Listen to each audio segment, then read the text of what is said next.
Guys, এবার তো মেঘলা অনেককে ভুল বুঝবে। এতদিন অনেক মেঘলাকে ভুল বুঝতো, এখন তো মেঘলা রাতুরের চক্করের ফাঁদে পড়ে অনেককে ভুল বুঝে বস্তির সকলের সামনে অনেককে তো চাবুক মারতে মারতে আহত করবে। তাই ভিডিওটির মূল টপিকে ফিরে যাওয়ার আগে আপনারা যারা এখনও আমাদের চ্যানেলটিকে সাবস্ক্রাইব করেননি তারা অবশ্যই গাইজ নিজের ভাই মনে করে চ্যানেলটিকে সাবস্ক্রাইব করে ভিডিওটিতে একটা লাইক করে দেখতে থাকুন। সো ভিউয়ার্স, গরিব ঘরের রাজপুত্র নাটকের ৩৯তম পর্বের শুরুর দিকে আপনারা দেখতে পারবেন যে বস্তির সকল লোক তো রাতুলকে দোষারোপ করছে। সেই মুহূর্তে মেঘলা ওখানে চলে আসবে এবং সেই সাথে বস্তির সকল মানুষ তো রাতুলের নামে অপবাদ দিবে এবং সেই সাথে মেঘলার বান্ধবী তখন রাতুলের দিকে তাকাবে এবং সেই সাথে মেঘলাকে বলবে, বান্ধবী, বিশ্বাস করো, আমি তো রাতুল ভাইয়াকে প্রচণ্ড পরিমাণে বিশ্বাস করতাম। আমি এটাও বিশ্বাস করতাম যে রাতুল ভাইয়া হয়তোবা তার ভুল বুঝে একদিন তোকে মানিয়ে নিবে, কিন্তু একই দেখছি আমি নিজের চোখে দেখলাম রাতুল ভাইয়ার রুম থেকেই এই বাজে মেয়েটি বেরিয়ে আসলো। তাহলে তুই বলো, এখন কি করা উচিত?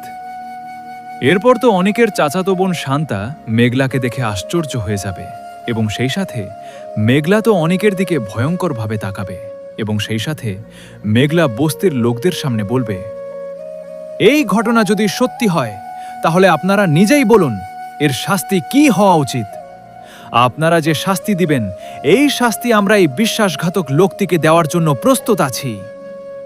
এই কথা শুনে তো বস্তির লোকেরা সকলে বলবে, মা, আমরা তো সকলেই ডিসিশন নিয়েছি যে অনেকের সাথে অনেকের চাচাতো বোন শান্তাকে বিয়ে করিয়ে দিব, কিন্তু কোনোভাবেই তো অনেক শান্তাকে বিয়ে করতে রাজি হচ্ছে না।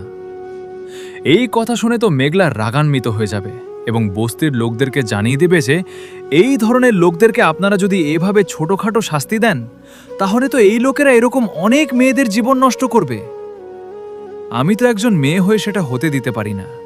আমি কঠিন শাস্তি দিতে চাচ্ছি। যদি আপনারা বলেন তাহলে আপনাদের বস্তির মানুষদের সামনে ১০০ বেতের বাড়ি দিয়ে সকলের সামনে এই বস্তি থেকে তাড়িয়ে দিতে চাচ্ছি। আপনারা সকলে কি বলেন?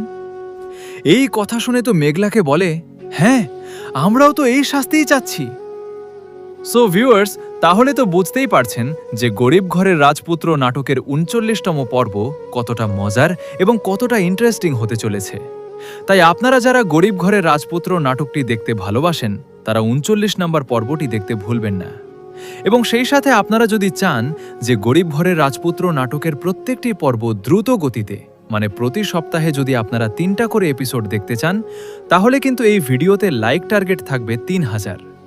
যদি আপনারা ৩,০০০ লাইক কমপ্লিট করে দিতে পারেন তাহলে প্রতি সপ্তাহে কিন্তু ৩টা করে পর্ব আপলোড দেওয়া হবে। আশা করি আপনারা বুঝতে পারছেন। এবং সেই সাথে আপনারা কোন জেলা থেকে গরিব ঘরের রাজপুত্র নাটকটি দেখছিলেন কমেন্টে জানান।